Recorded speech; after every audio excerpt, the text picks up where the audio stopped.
ఈరోజు మనం రవ్వ లడ్డు తయారు చేస్తున్నాం. రవ్వ లడ్డులో చాలా రకాలుగా చేయొచ్చు. ఈరోజు కొంచెం డిఫరెంట్గా ఈజీగా చేస్తాను. రేపు ఎలాగో దీపావళి కాబట్టి ఇంట్లో సింపుల్గా తయారు చేసుకోవచ్చు. చూడండి.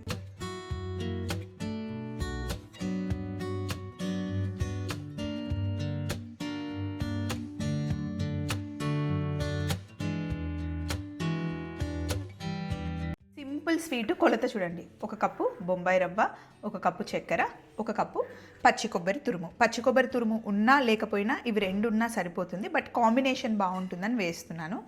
బొంబాయి రవ్వని తీసుకొని గిన్నెలో వేసి జస్ట్ డ్రై రోస్ట్ అన్నమాట, ఇందులో ఇంకేం వేయట్లేదు. ఇలా రవ్వని దూరగా పచ్చి వాసన పోయేంత వరకు వేయించుకోవాలి. సో వేయించిన రవ్వని పక్కకు తీసేస్తున్నాను.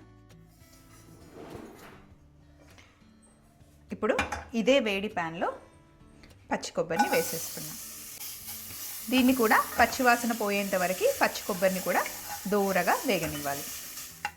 ఇలా కాస్త కలర్ చేంజ్ అయ్యేంత వరకు వేయించుకోవాలన్నమాట.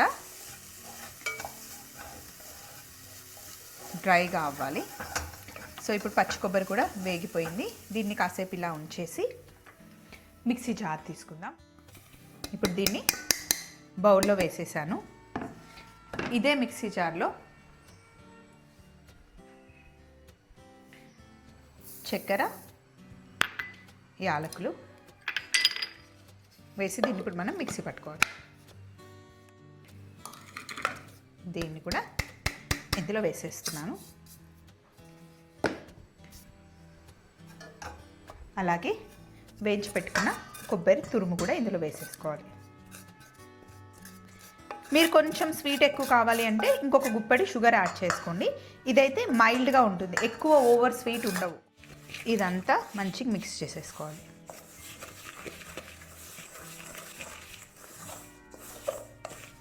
ఇప్పుడు ఇంకొక స్టెప్ ఉంది, రండి చూపిస్తాను. పొయ్యి మీద ప్యాన్ పెట్టుకొని నెయ్యి వేసుకోండి. నెయ్యి ఇంట్లో కాచింది, ఇంకా లాస్ట్ది వచ్చేసింది అన్నమాట, అందుకే కొంచెం బ్లాక్నెస్ కనిపిస్తుంది. నెయ్యి వేసేసి ఇందులో జీడిపప్పు, బాదం, కావాలి అంటే కిస్మిస్ కూడా వేసుకోవచ్చు, బట్ నేను మటుకి కిస్మిస్ వేయను. మా ఇంట్లో పిల్లలు కిస్మిస్ని ఇష్టంగా తినరు. దూరగా వీటిని వేయించుకోవాలి.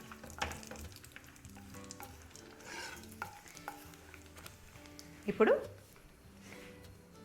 నెయ్యి, డ్రై ఫ్రూట్స్ మొత్తం ఇందులో వేసేయండి. మొత్తం మంచిగా మిక్స్ చేసేయండి.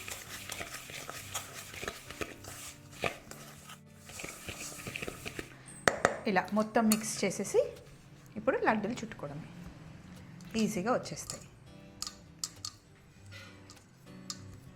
ఇదొక సింపుల్ లడ్డు. రవ్వ లడ్డులో చాలా రకాలు చేస్తారు, అందులో ఇదొక సింపుల్ స్టైల్.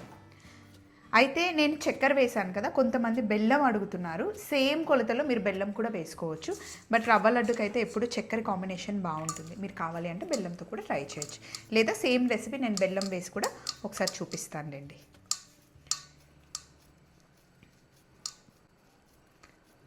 ఇలాగే అన్నీ చుట్టేసుకోవడం. డ్రై ఫ్రూట్స్ ఎక్కువ వేసుకుంటే రవ్వ లడ్డు బాగుంటుంది. చూడండి ఎంత సింపుల్గా రవ్వ లడ్డు చేసేసామో.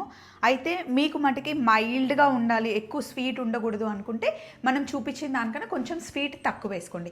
ఇదైతే మీడియంగానే స్వీట్గానే ఉంటుంది, ఇంకొంచెం కావాలి అంటే తక్కువ వేసుకుంటే మైల్డ్గా ఉంటుంది. దీనికన్నా ఎక్కువ స్వీట్ మటుకి వేసుకోకండి. సో ఈ స్వీట్ ఎంత అందంగా ఉందో, ఎంత తీయగా ఉందో, మన అందరికీ ఈ సంవత్సరం అంతే తీయగా ఉండాలని, అంతే బాగా కలిసి రావాలని మనస్ఫూర్తిగా కోరుకుంటూ మీ అందరికీ advance happy Diwali. Thank you. Bye-bye.